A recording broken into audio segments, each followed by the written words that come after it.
தனது பள்ளி காலத்துல ஒரு நல்ல மாணவனாக இருந்தும் பாலிய விவாகத்தால இவரது கல்லூரியில பல பாடங்கள்ல தோல்வி அடைந்திருக்கிறார். இருந்தாலும் என்.டி. ராமராவ் தொடர்ச்சியாக கல்வியில தோல்வியுற்ற நிலையிலும் ஒரு உறுதியாக மாணவராக இருந்து அதனை கைவிடாம அந்த படிப்பை முடித்திருக்கிறார். என்.டி. ராமராவ் அவர்களுக்கு 2 மனைவிகள் இருந்தாங்க.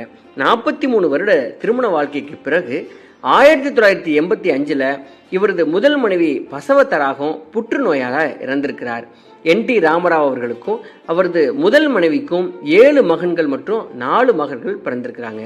நடிகராக இருந்து அரசியல்வாதியாக மாறிய இவர் தனது 70வது வயதுல 1993ஆம் ஆண்டுல மீண்டும் இவர் திருமணம் செய்து கொண்டார். இவரது 2வது மனைவியான லட்சுமி பார்வதி பின்னர் தெலுங்கு தேசம் கட்சியின் தலைமை பொறுப்பை ஏற்றுக்கொண்டார்.